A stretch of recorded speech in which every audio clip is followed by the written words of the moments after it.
Hey guys, welcome back to The Poor Investor. Today I am finally done with my numbers on my rental property. I'm going to go through it in great detail of how much I paid, some of the expenses, property tax, insurance, how much rent I'll be getting or anticipate to get, and the comparables within this area. So I bought this house and I closed last week on Friday. That was on one of the videos that I put out with the raptoreum step 1.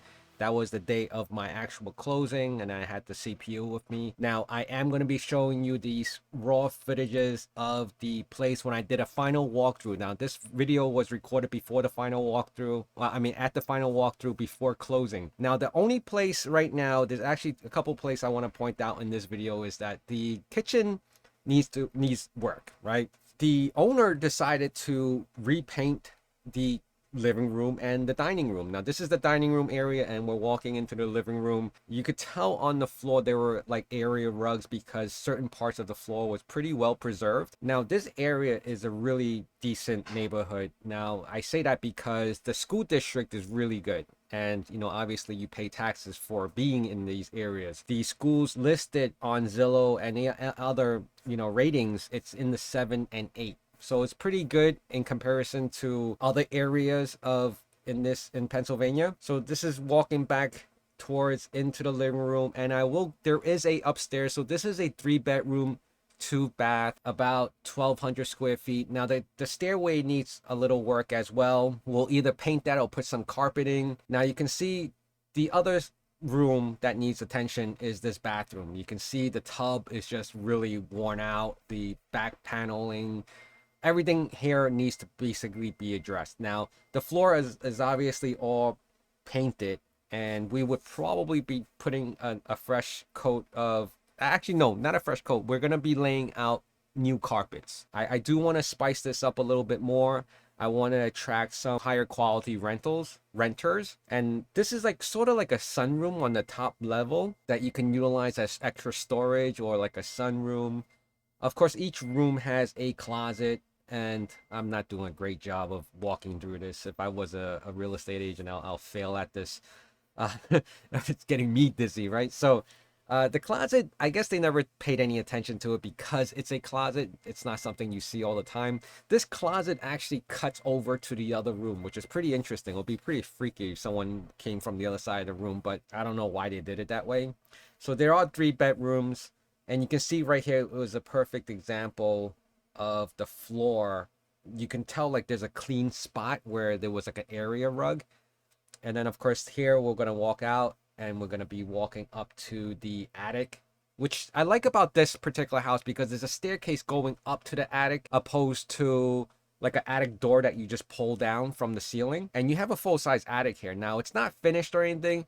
Again, great for storage if they want to do that, or even put another bedroom, which can make it to a 4-bedroom. So this was the videos that I took because I needed to address certain things with the contractor, because there are things that I need to do in order to get this rented out beforehand. And then after this video, it's going to be flashing through the listing videos, and you can see the difference from the listing videos from the pictures I took. Now I took this picture because there was a stain on the floor and then the bathroom needs addressing, but watch the listing videos. I had a little problem with my camera, decided to just crap out on me, and I had to restart the OBS recording. So I am going to continue.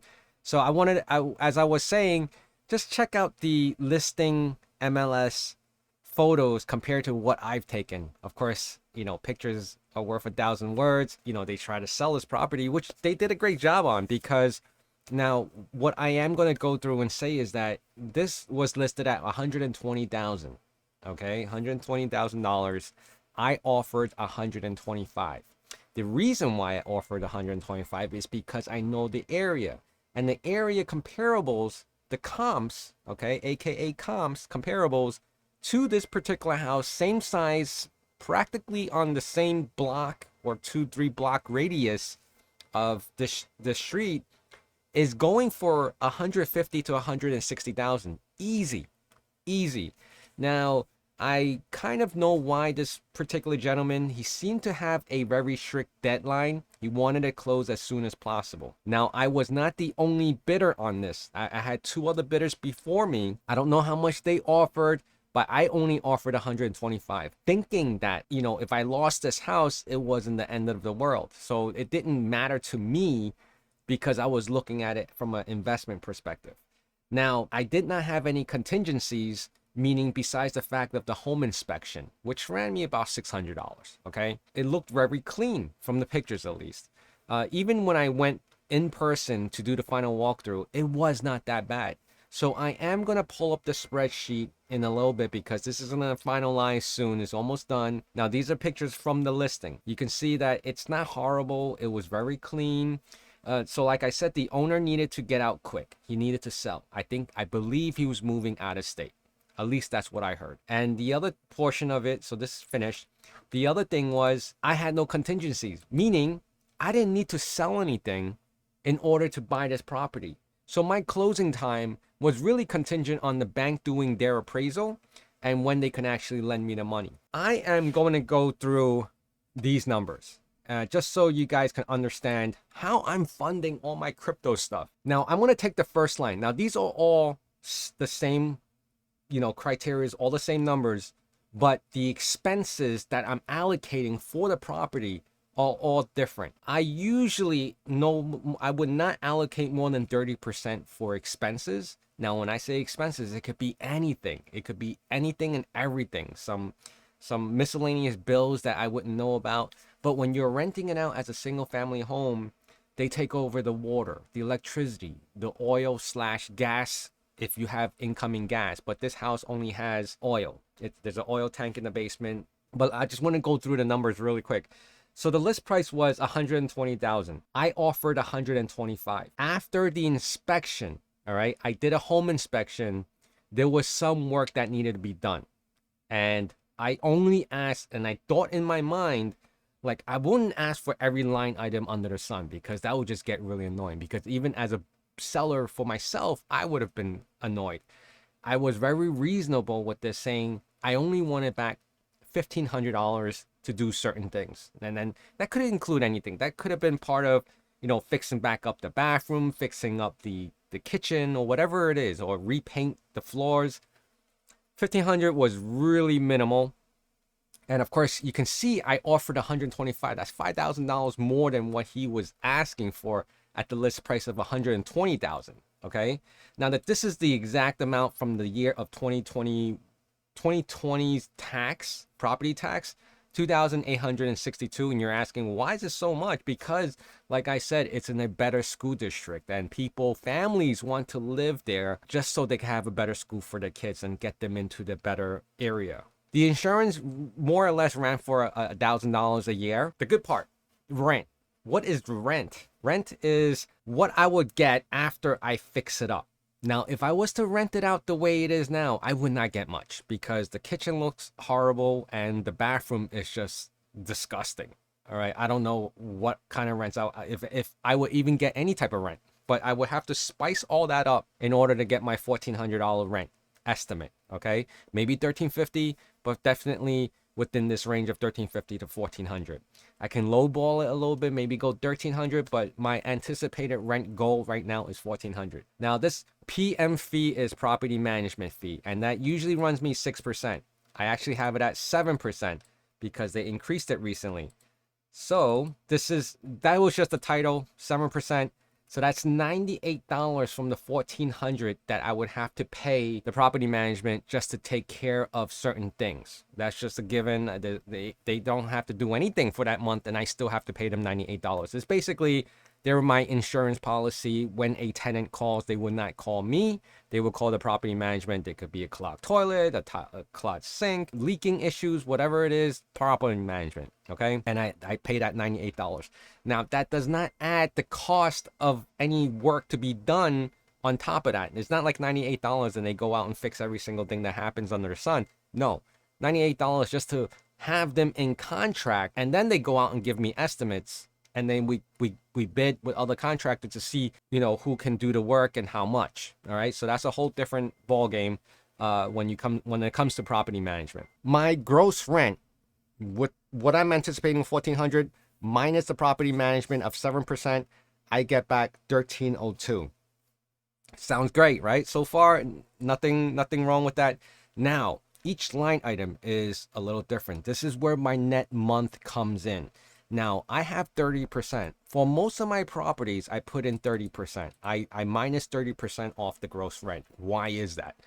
Usually 30% will cover your insurance, your water bill, sewer bill, trash, and other miscellaneous, knickknacks where you have to fix this, fix that, or the tenant calls and says, like I said earlier, I have a clogged toilet it's not flushing, or the sink is clogged, whatever it is, maybe a rodent problem, things like that, okay? And I would minus 30% off the bat, meaning I would account for vacancies. Everything is part of this 30%, which is a pretty high number, right? Because once you knock off 30%, you're down to $911.40. That's what my net income would be each month. Now that's still pretty good, right?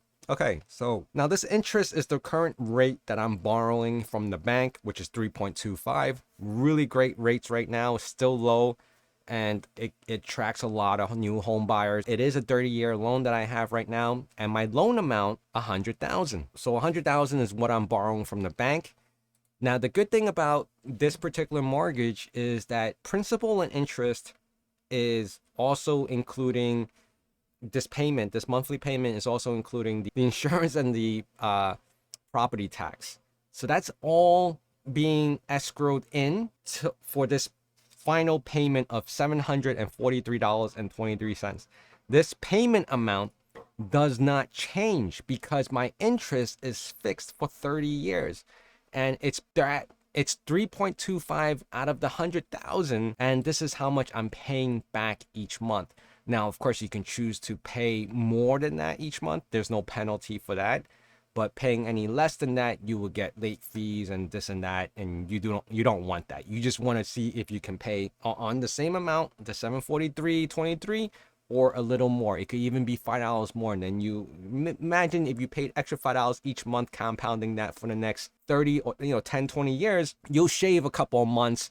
So you pay a couple hundred more or a couple thousand more every month. Hey, so be it. If you have that flexibility to do that with your funds, awesome, right? But I'm choosing right now to pay maybe an extra maybe I'll round this off to $800. So I'm paying more towards the current interest now.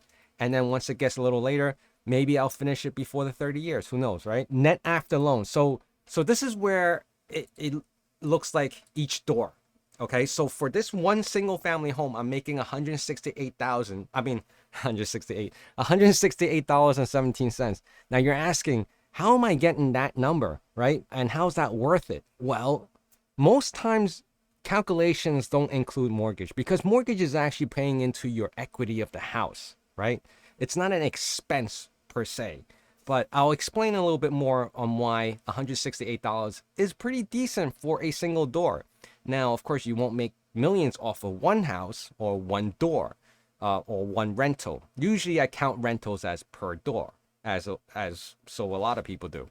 Now, so when you do that, your per door is $168. My out of pocket is $33,902. This is already factored in the fact that I had the credit with the $1,500 credit. Okay? Actually, no, it doesn't include the $1,500 credit right here. This credit was the money that they gave me back at the closing. So I would have to minus, let's do that right now. So my out of pocket was $32,402. That's the check that I had to write out to the settlement company, which in return goes back to the seller. Now, if I look at my cash and cash return, meaning the money that I have, and this is how the formula works, my net after everything. I know I said it doesn't calculate the mortgage. Sometimes I calculate the mortgage. Why? Because it just puts a perspective in my mind that this is really what I'm making. I can't calculate without the mortgage. I am currently, if I do the 30%, now you can see this is the 30%. I am currently at a 6.23% return on my money. So that means the $32,402 that I'm putting into this house that I put out, I'm getting a 6% return on my money, 6.23 return, okay? That's with an expense of 30%. Now, if I lower that to 20%, and why would you ask I'm lowering it to 20%? Well, because, like I said earlier, This mortgage, $743, it's already including my property tax and the insurance, the homeowner's insurance. I don't have a 30% expense anymore. I would if I didn't, if that was all paid separately. I would have, that 30% would have included property tax and homeowners insurance. But 20% is pretty reasonable, right? That puts me back at 11% on the dollar that I am putting into this property, the $32,402. And of course, everything else here is the same.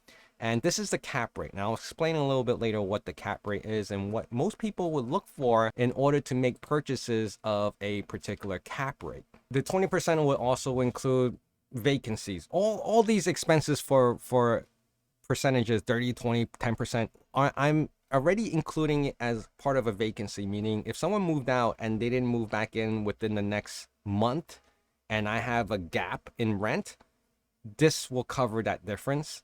And the percentages, certain percentages of the expense would be, fixing little minor things here and there, cracks in the wall, or whatever tenant calls in and say there's an issue, right? Usually that doesn't go into like the tens of thousands of dollars to to fix, unless it's like the roof or your foundation cracks or something like really serious, or the hot water tank. That will probably eat up your 10% instantly if it was like a boiler system or a hot water tank that blew. 20% is pretty very reasonable. And of course, this ends up in now this, no matter what percentage of expenses I have for this particular property, the cap rate for this whole entire whatever expenses, it's very good already. And I'll explain a little bit more in a little bit.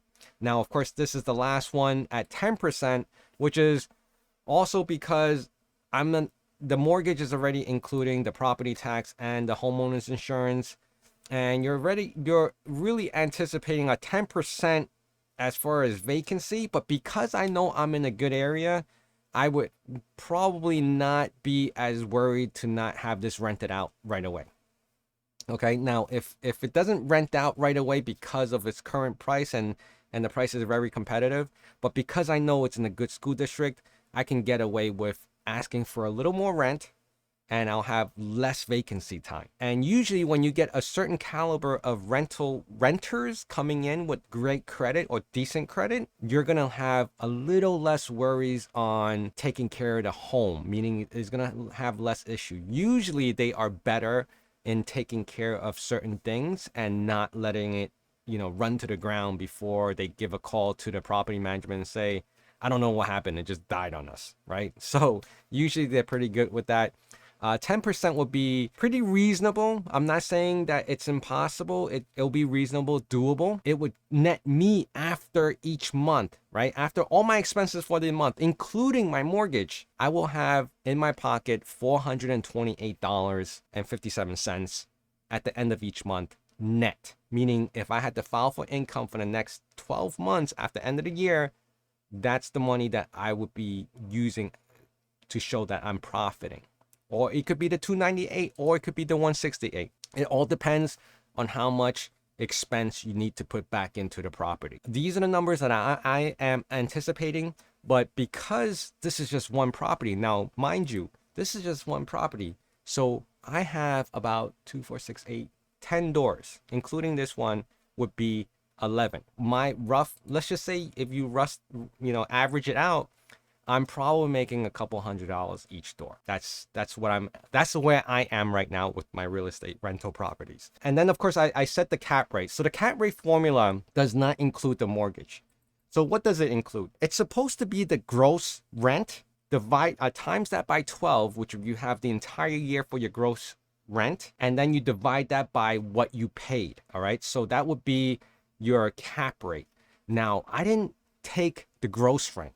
I took my net rent of after what my current expenses are. Now, if I took the gross rate, the cap rate would just be off the floor, like into the rocket moon kind of status, right? But I wanted to be more realistic. I wanted to take my net month, and my net month minuses this 30% to give me an 8.75 cap rate. Now, my 20% cap rate, it puts me at 10%. And then of course, my 10%, my 20% puts me at 10%, and then my 10% puts me at 11.25%. And of course, the higher the number your cap rate is, the more you're actually making on your money. Meaning you're taking your gross rent, but in my case, I like to use net rent. Net rent times 12. You have your gross, you have your net year's worth of income. Divide that by the price that you paid for the house, and that's how you get your cap rate. Now, a lot of people like to look at higher cap rates, but then sometimes it ends up in shadier neighborhoods. Okay, so that's one thing to look out for. And this is pretty much how I fund my crypto. So I hope this helps you guys understand how I'm putting money into crypto with my real estate properties. Of course, I like to allocate a portion of my investment property income back into buying additional properties. Now I have 2, 4, 6. I have 6 properties, but 4 of those properties, no, 3 of those properties are multifamily. So I have 2 doors each.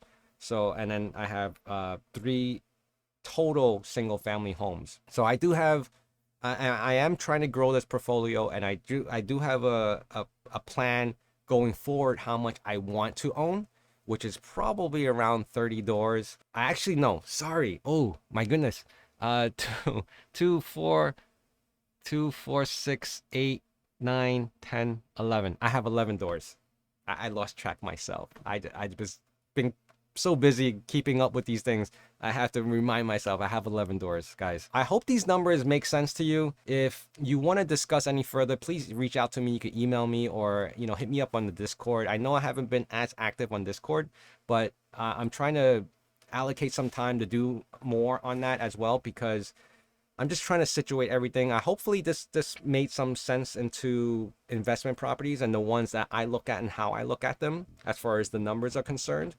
Not so much where areas. I've looked all over the place. Ohio, Indiana, Arizona, South. I've even looked in Florida. But right now I am in Pennsylvania. So if you have any questions, concerns, or just want insight into further looking into how rental properties operate, hit me up, all right? Please like, comment, and subscribe, and I'll see you guys again soon. Bye.